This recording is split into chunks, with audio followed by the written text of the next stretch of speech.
Hello बच्चों, MP teachers guild में आपका स्वागत है। आज हम राष्ट्रीय मेंस, नेस और ओलंपियाड में आने वाले सामाजिक विज्ञान के कुछ क्वेश्चन देखेंगे। आज हम अभ्यास प्रश्न पत्र दूसरे के सामाजिक विज्ञान के क्वेश्चन करने जा रहे हैं। चलिए, क्वेश्चन नंबर 1। 2019 के आम चुनावों में लगभग 1.5 लाख पेड़ों को बचाया जा सका। यह इसलिए संभव हुआ। क्यों संभव हुआ ये?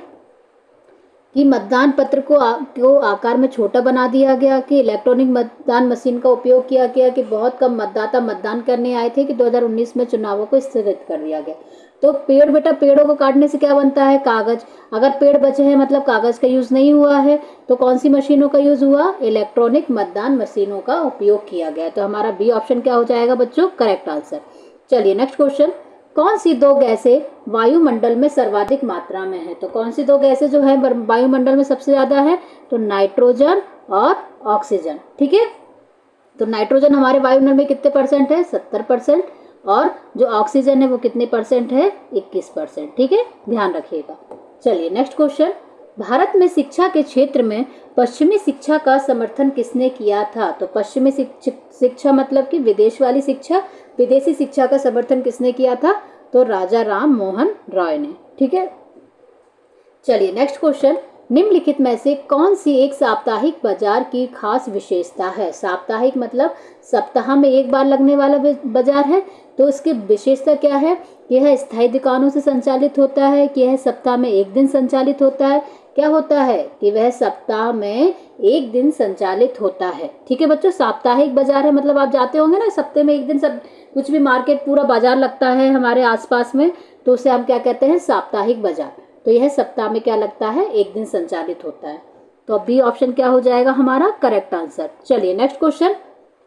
नीचे दिए गए मानचित्र को देखिए। छायांकित क्षेत्र में कौन सी फसल बहुतायत में उगाई जा रही है, मतलब सबसे अधिक मात्रा में उगाई जा रही है?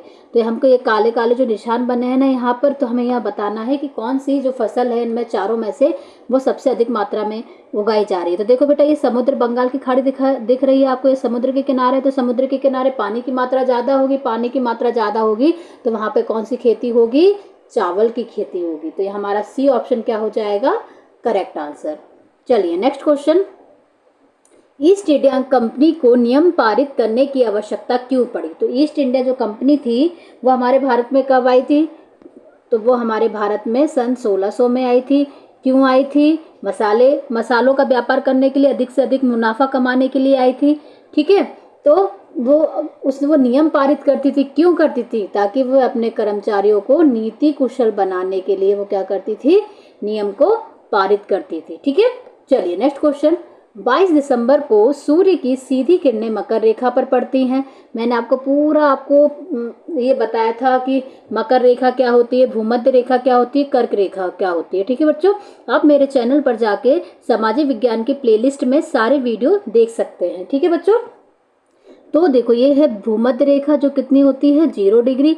इसके ऊपर जो 23.5 डिग्री पर क्या होती है? ऊपर में उत्तर की तरफ कर्क रेखा। ठीक है, और नीचे साइड क्या होती है? 23.5 डिग्री पर मकर रेखा। ठीक है, तो समझो यहाँ पर क्या बोल रहा है? सूर्य की सीधी किरणें कहाँ पड़ रही हैं? मकर पर।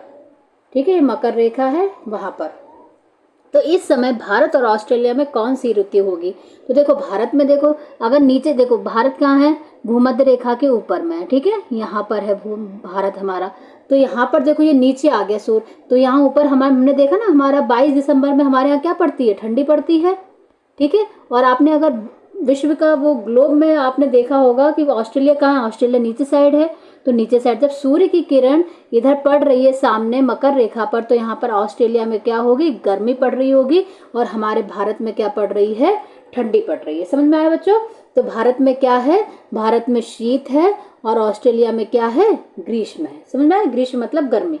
तो हमारा सी ऑप्शन क्या हो जाएगा? Correct answer. चलिए नेक्स्ट क्वेश्चन। मान लो आपके पिता ने 2 माह पूर्व पानी के पीने का कनेक्शन लेने के लिए आवेदन दिया था, परंतु अभी तक उस पर कोई कार्यवाही नहीं हुई। निम्न में से कौन सा अधिकार आपको यह जानने में मदद करेगा कि संबंधित विभाग ने आपके आवेदन पर क्या कदम उठाए? ठीक है, तो क्या किया आपके पिता ने, 2 महीने पहले पानी के कनेक्शन के लिए आवेदन दिया था, परंतु उस पर अभी तक कोई कार्यवाही नहीं हुई है।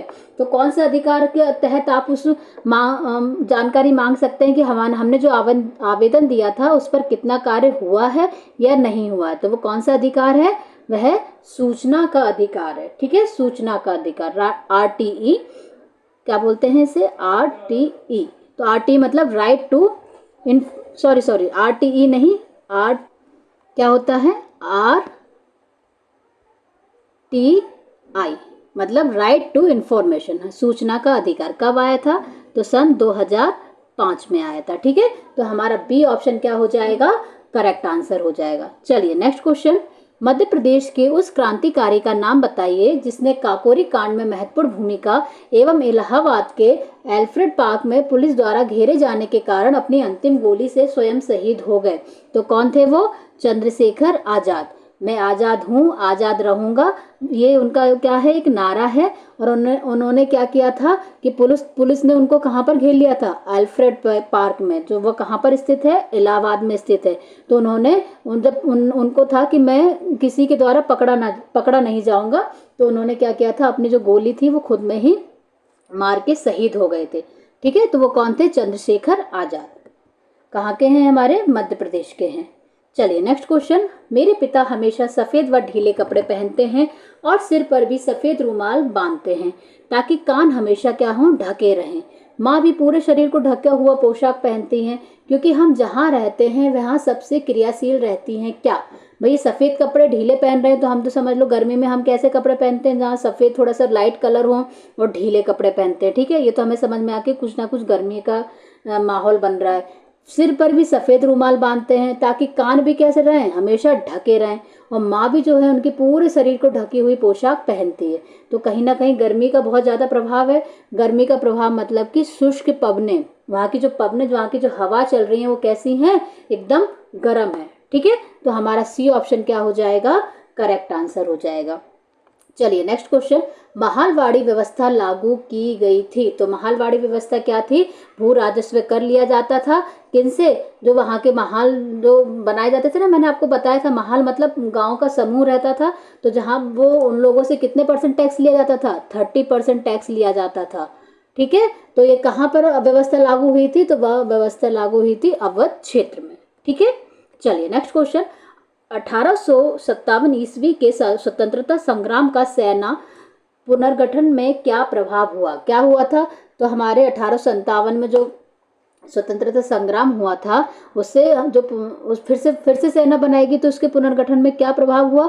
तो क्या हुआ था, हमारे भारतीय सैनिकों की क्या कर दी थी, संख्या में कमी कर दी गई थी। ठीक है, क्यों कर दी गई थी, क्योंकि जब 1857 का जो स्वतंत्रता संग्राम हुआ था तो उनको डर हो गया था कि ये सभी सैनिक मिलकर फिर से कहीं विद्रोह ना करते। तो उन्होंने क्या किया था, भारतीय सैनिकों की संख्या में कमी कर दी गई थी उन्होंने अपनी फौज में। ठीक है, चलिए नेक्स्ट क्वेश्चन, संयुक्त राष्ट्र के अंग न्याय परिषद का मुख्य उद्देश्य है। तो क्या है मुख्य उद्देश्य, संयुक्त राष्ट्र का क्या है, एक अंग है, कौन सा, न्याय परिषद। इसका मुख्य उद्देश्य क्या है, इसका मुख्य उद्देश्य है विश्व में शांति एवं सुरक्षा प्रदान करना। समझ में आया बेटा, क्या, विश्व में शांति एवं सुरक्षा प्रदान करना। तो संयुक्त राष्ट्र की स्थापना कब हुई थी, तो संयुक्त राष्ट्र की जो स्थापना है वो कब हुई थी, 24 अक्टूबर 1945 को। ठीक है, कब हुई थी, 24 अक्टूबर 1945 को।